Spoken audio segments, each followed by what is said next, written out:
preliminaries first. Can Auntie Eileen and Auntie whoever hear me? Auntie Iris, can you hear me? Raise your hand if you can hear me. She can't hear you. Don't think you might. Turn the mic. You have to hold it to your back.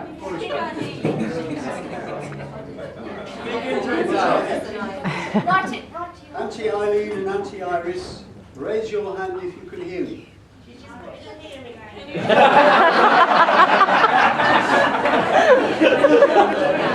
Okay. Just say the batteries. Hello and welcome to the session of Lizzie and John.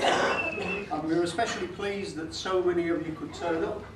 A tribute to the popularity of the pair, and especially thanks for those who travelled a long distance and even stayed overnight to enjoy the evening with us.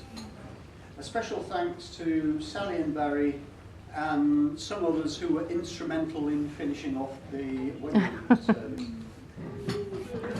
Good choice of words. Yeah. What? Good choice of words. Instrumental.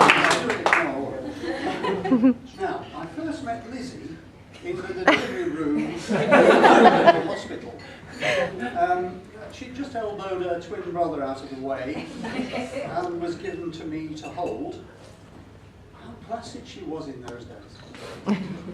However, things livened up at the christening when she threw some of the water back.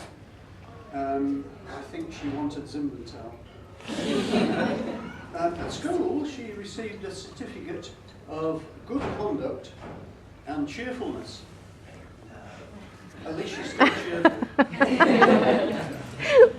Typically, my daughter found guides boring and joined her brothers in the Scouts. There she distinguished herself by being a first and the most frequent customer of the first aid tent, and that may be something to do with the fact she kept beating the boys at cross-country running, abseiling and the like. Later she joined the Ranger Guides, which included such activities as wine tasting, and kayaking, which was a bit of a surprise because she was always felt the cold, but I guess there she learned that you can't have your kayak and heat it.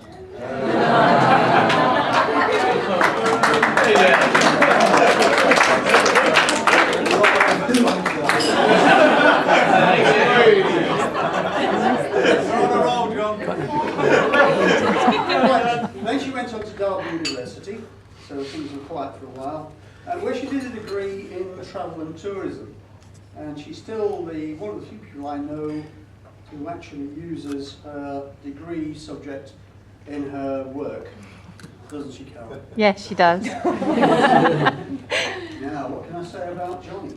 The first thing was, I must admire his taste. Unfortunately, our first few meetings involved hospital visits. We learned that Johnny had undergone surgical procedures over many years. As Leslie says, he takes all this on the chin, and that's admirable. Johnny had run a business selling holiday cruises. Did this fit in with travel and tourism? His father, Barry, told me that Johnny had walked the length of Stony Stratford High Street to find out whether there were any vacancies, and as a result he landed his present job at Barclays Bank. Again, he showed persistence and fortitude, all things that potential father-in-laws look for. Well, the only worrying things were the references to Clive and Pingu. For those who don't know, turn out to be penguins.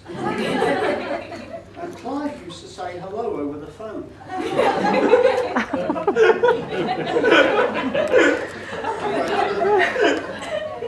Jack Pingu couldn't be here.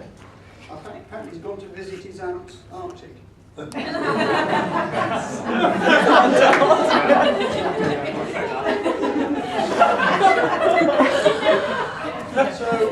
after what felt like many years, Lizzie and Johnny went off on a Mediterranean cruise, some travel and tourism and business. Would Johnny pop the question? Could we finally I can't believe I'm saying this. Could we finally hand over the video of Pingu's wedding without seeming to hint too much? Johnny had the good sense on that cruise to ask Liz to marry him, and she had the good sense to accept. Johnny now keeps apologising for not seeking prior permission to marry Liz. Well, I'll say about that, it's too late to say no. It's too late to negotiate the dowry. And do realise that even the new marriage laws don't allow for penguins. Anyway, Liz and Johnny have already shown a very strong bond in overcoming difficulties, and we are pleased and proud to be associated with this excellent young man and his family. A toast to the new Mr. and Mrs. Thorpe. Johnny and Liz. Well done, John. Thank you.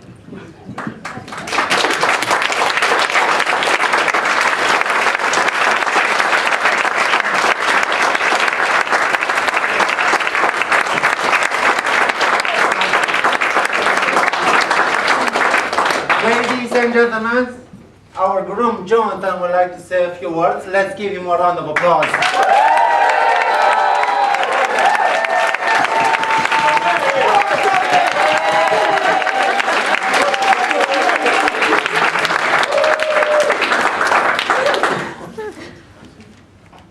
I was very nervous, but after John's kayak joke, I think I'm safe.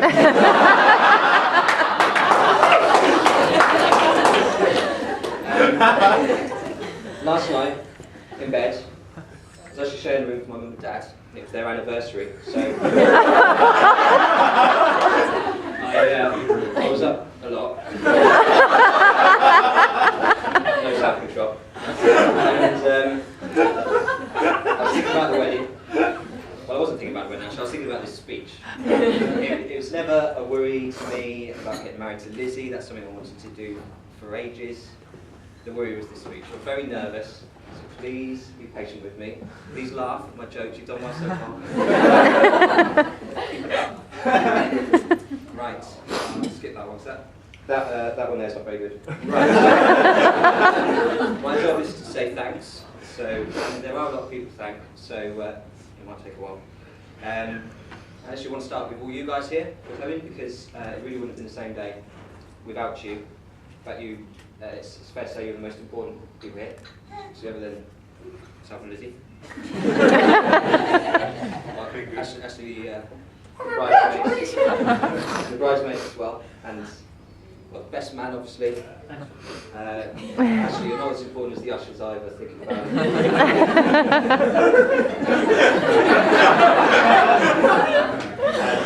it. Close family are more important, obviously. We all need feeding, so thanks to the waiters, they were quite important.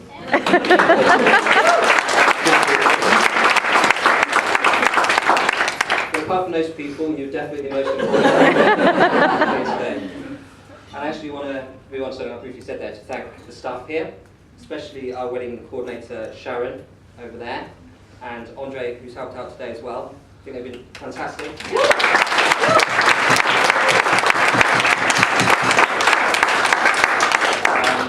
All the waiting staff, people setting up and sorting everything out. It was really, we were quite a difficult time really, because there's so much on, but it was actually quite easy, and that was because of you guys, so thank you. I got a little story actually about when we visited Sharon. It was very boring, to be honest. Lizzie was talking about what she wanted to do with the wedding, like where this wanted to be and that, and I had little interest. So I was looking around and nodding every now and again. And I glanced down, and there in front of me was the next piece on the agenda. How should we fold the napkins? And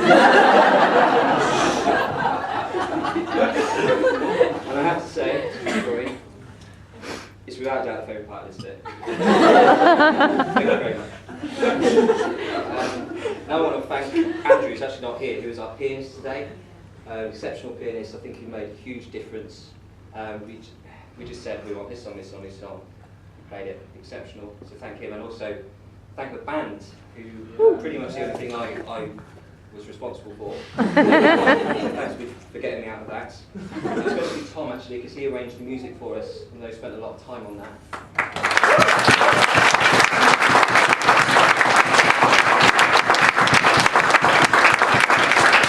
And also special thanks to my dad, actually, because he kept the trombone playing down. well, reasonably down. Okay, right. What's next? Sue and John.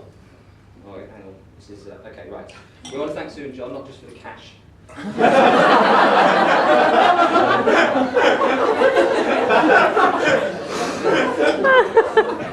that did out, but it made me feel part of the family, and that actually goes to Dave, Richard, Joe as well. I'm not very good at meeting new people. I'm quite shy. I'm nervous around people. I'm just very grateful that you've persevered with me. I still don't understand much of John's jokes, to be honest. I'll second that. But despite that, they've been brilliant. And an example, we've already mentioned like being in the hospital and stuff. First of all, the only time I ever eat vegetables is when I'm renting their house, so I know my mum's grateful for that. And also, visiting me in Oxford. There was one occasion where I had to go to the doctors every day for 2 months. They took me every day because I wasn't able to walk, so massive thanks.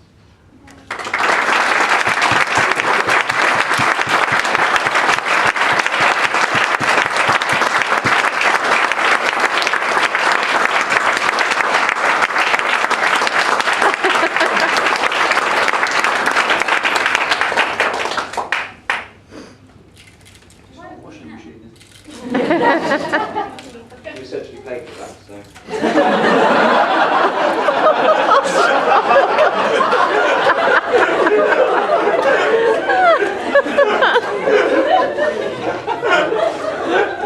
Right. My mum. Genuinely couldn't ask for better parents. I'm going to concentrate on my mum first, because they say you choose your partner similar to your mother. You know, she swears, she farts, she burps. Lizzie's nothing like that.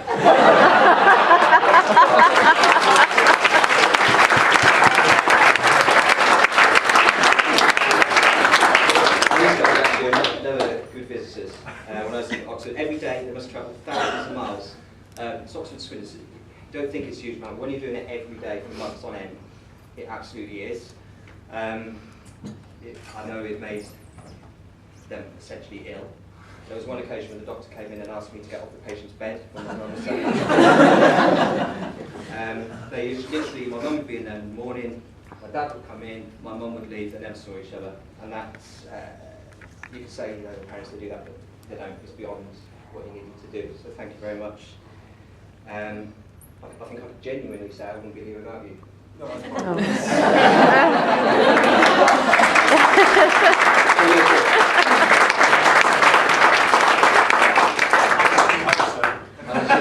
Specifically onto you now, Dad.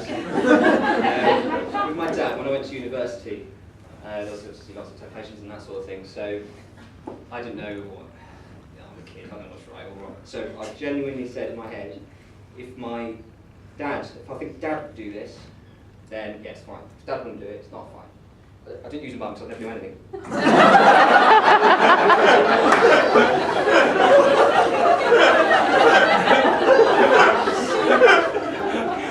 yeah, I think that's certainly going to be one.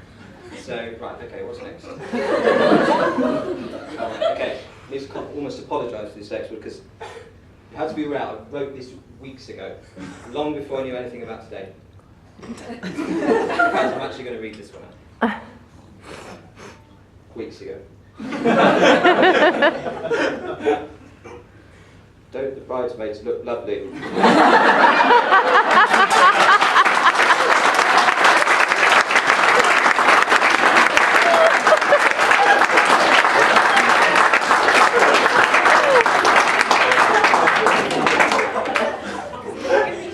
Right, yeah.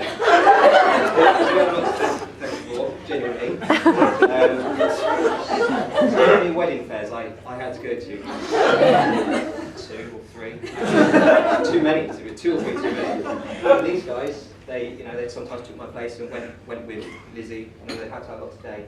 And it meant I watched a hell of a lot of football last season. Very appreciative of that. I think, to be honest, that deserves toast. So, we'll raise your glasses to the bridesmaids. Bridesmaids. We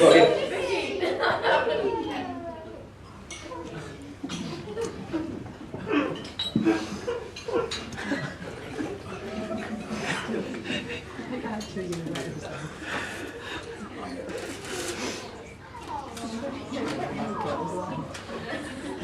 Hold on, John. I'm still speaking here.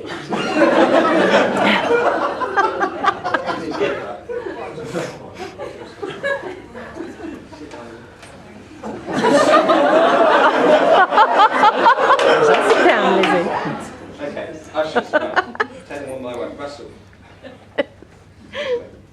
So, good old friend of mine, until he married my sister. But we made up, and I have to say, looking at Hannah and Russell and Sophia, she looks directly at me. What fantastic parents they are. With the example of them and my parents and Lizzie's parents, I hope one day we can be great parents too. And I'm sure with all those examples we can't go. Tom. Thank you. Tom, my brother. I don't see him enough, but we always get on really well whenever we do. And this is genuine, and I've never said this before. And it's completely the wrong way around, but I've always thought when I grow up, I want to be like Tom. He's the younger brother. He's funny, he's obviously talented, as you saw today with his composition for music and his playing. He's bright, but he doesn't take any injustice either, and a fantastic person who's proud to have you by my side today.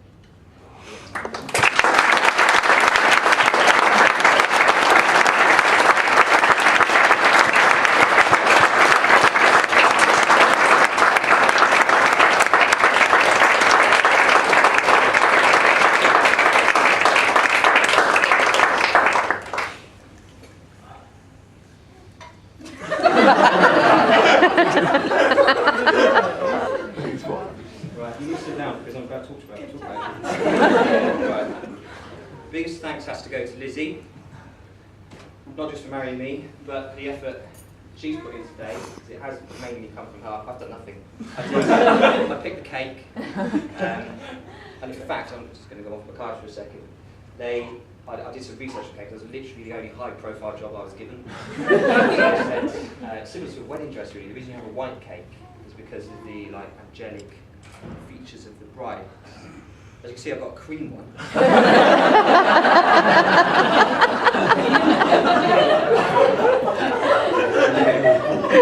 Right, Lizzie, I know there's some work colleagues over there, and Lizzie's very dedicated to work.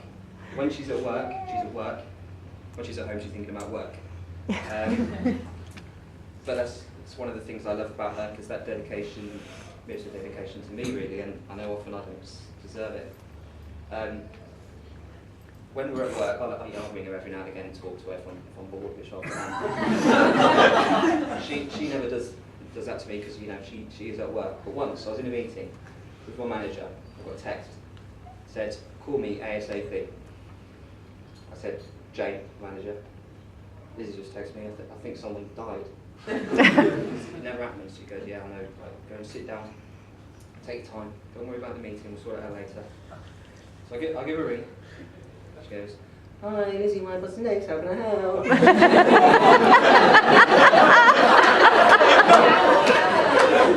Genuinely how she asked me.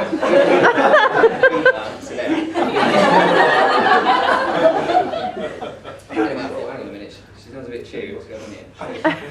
Well, I've just spoken to the wedding stationery lady, and for the central card names, I was just wondering, genuine, do you want the font in black or dark grey?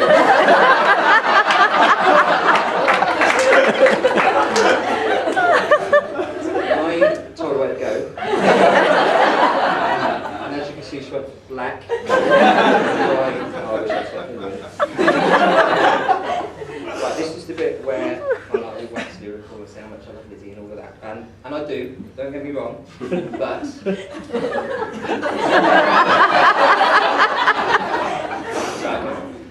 I'm not very good at the romantic stuff, to be honest. So I thought I'd hide my emotion in rhyme, and I've written a poem. Oh my God. Oh, well, don't clap yet.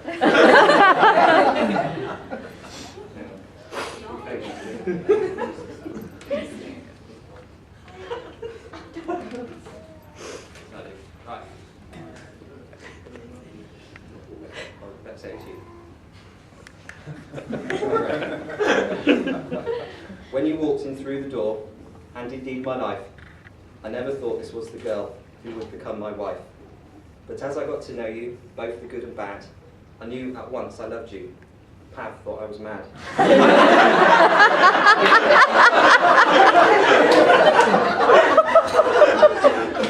Now I had to win your heart, so began the wooing. With a smile and a wink, soon I had you cooing.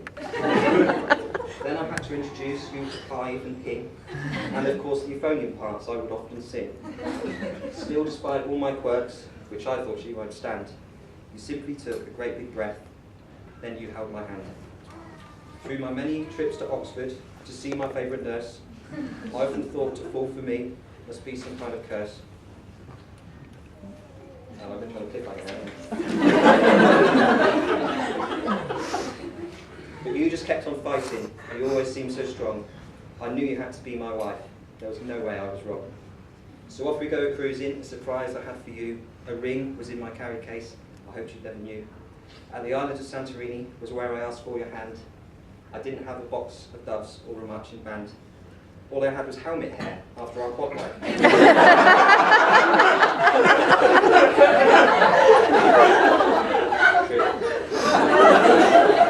And a diamond in my pocket that I hope you like. So I found a special place by a graffiti wall. I've never been a romantic man, just a hopeless fool. I went to get on one knee, then I hurt my leg. The way this proposal was going, I thought I'd have to beg. Next I asked a question, stuttering over my words. In the corner of my eye, I noticed some dog turds. That's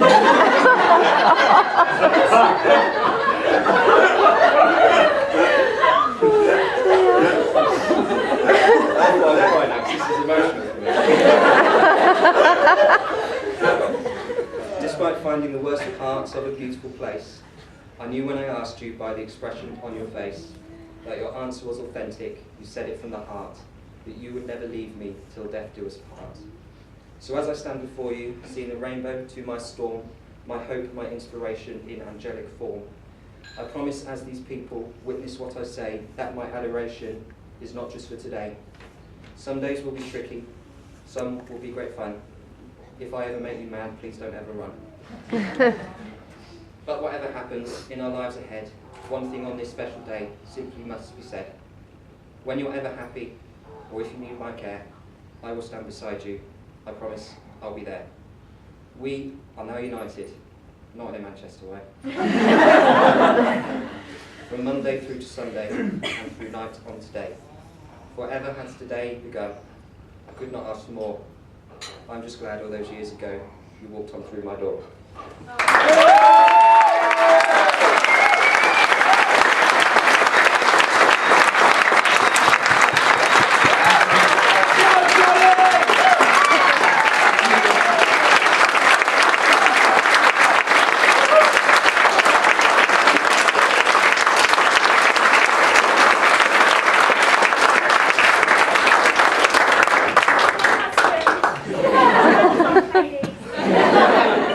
Nice stuff about you.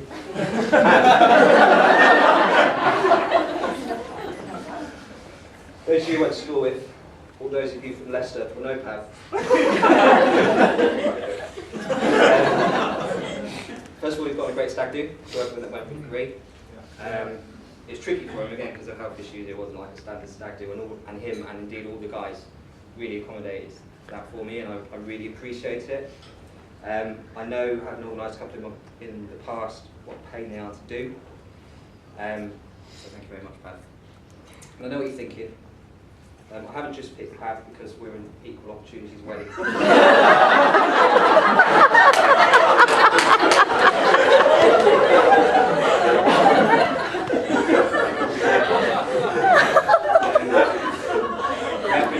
I'm actually quite limited on what I can say because I made a pact when I was about to be my best man that I would remember his new wife is here and he would remember my grandma's here.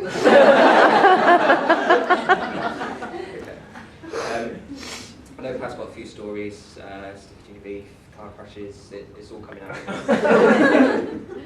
One thing I will mention briefly, it's no coincidence that before we didn't know each other too well, we did quite well at GCSEs. When we got to know each other, failed miserably our own. So despite ruining each other's futures, careers, I am happy to still have you stand next to me, best man today. And despite messing each other's lives up, I think we've both done quite well, Cynthia and Lizzie. So, quite well, maybe. Try harder next time. So one final toast. I don't think this is customary really, but I would like to toast Pav, best man. It's been exceptional help today. And many things.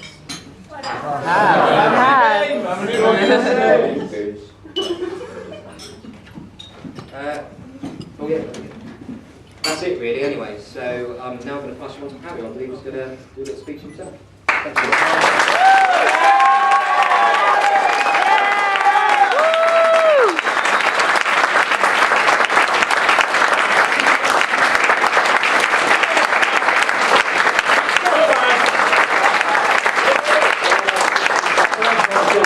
That was exceptional. Right. Silence. Oh, no worries. That's what you're supposed to. I'm waiting for that dramatic pause. Alright. Good afternoon, ladies and gentlemen. I hope that covers everyone. Oh yeah, and George. For those of you who don't know me by now, my name is Pav, and I'm the best man. I hope you're enjoying yourselves. I'm sure you all agree it was an amazing wedding. Unfortunately, every silver lining has a cloud, so here I am. Just before I begin, I'd just like to, Lizzie and Johnny to do one thing. Lizzie, can you put your right hand on the table? Don't make me do wrong. Johnny, can you put it on top? Correct. So Johnny, how's that feel right now? It's got quite sweaty palms. Well, make the most of it, my friend, because this is the only time you're going to have the upper hand. Oh, yeah.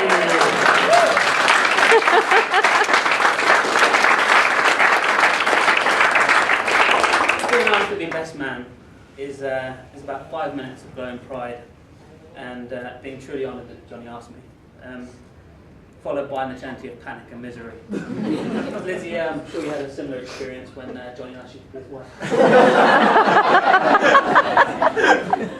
I'll start off with some compliments. I would like to echo what's already been said and compliment the beautiful bride. Johnny, you're one lucky guy. And can I give a special mention to the bridesmaids, Vicky and Nikki. I'm reliably informed that when Lizzie woke up this morning and realised that she was marrying Johnny, it was a bit of a struggle to get her ready. So,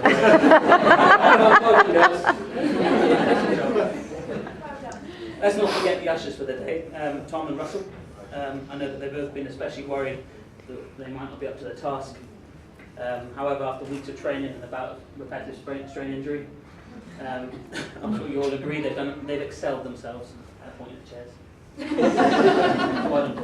Also, an unsaid thing that the agreement between me and the ushers that they weren't allowed to look better than the best man.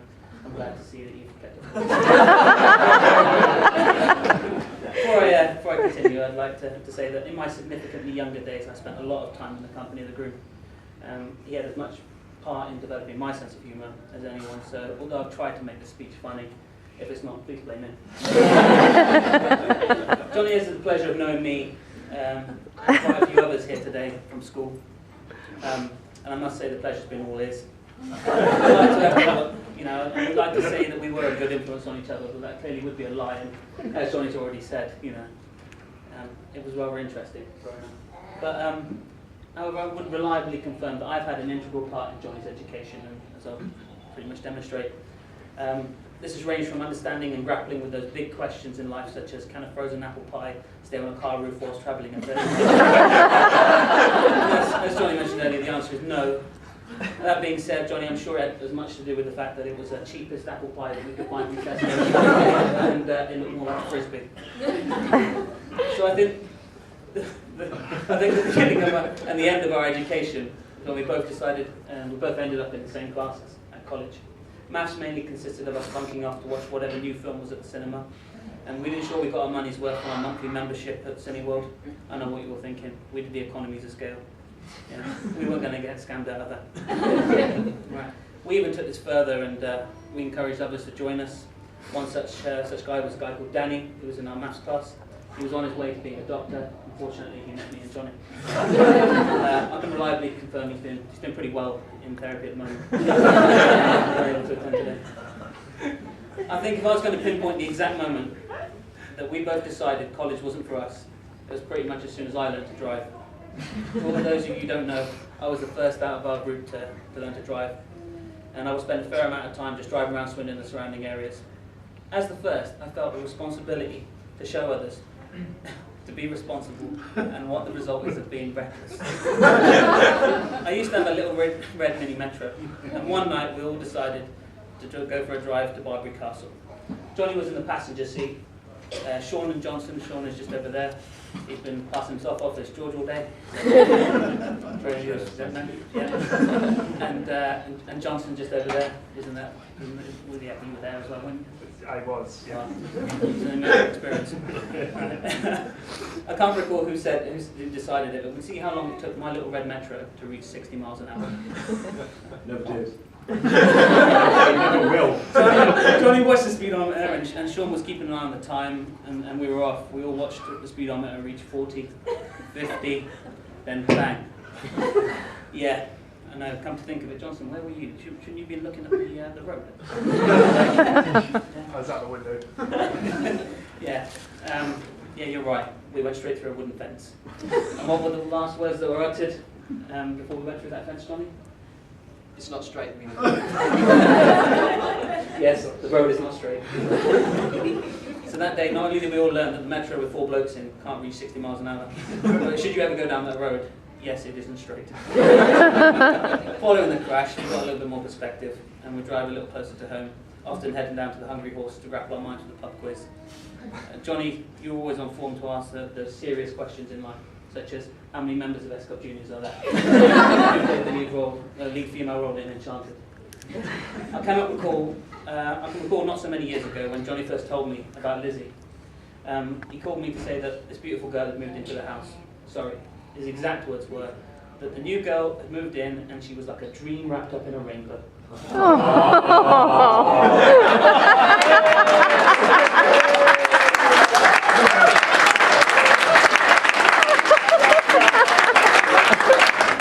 All of you that don't know Johnny kind of like to live.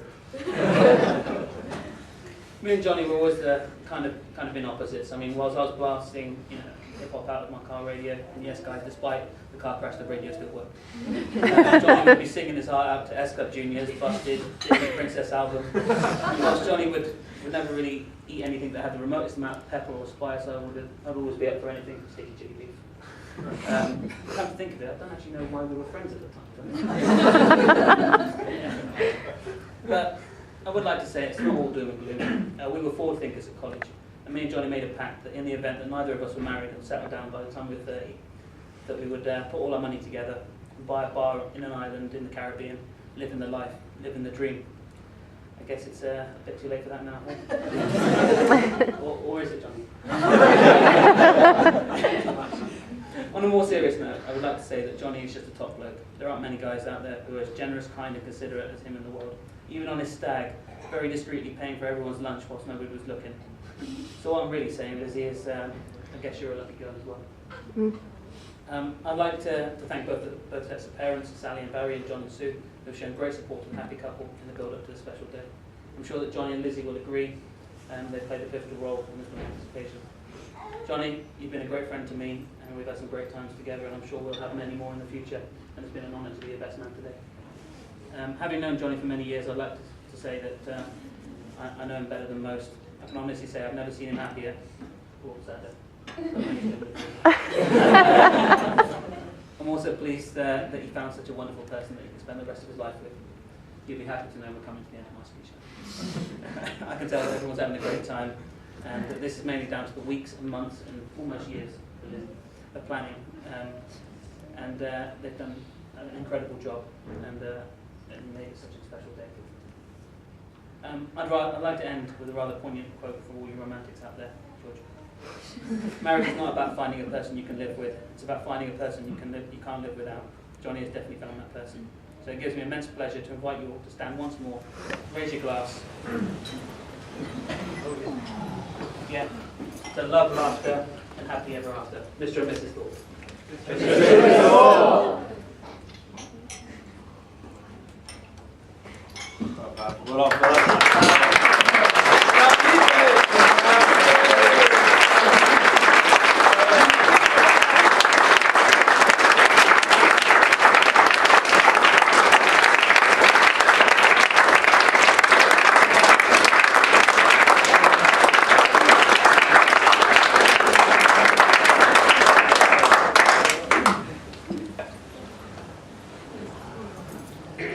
Ladies and gentlemen, it is my pleasure to announce you that the day continues with the evening reception, for which we will prepare a nice barbecue outside, we'll install a disco, and you will have a private bar.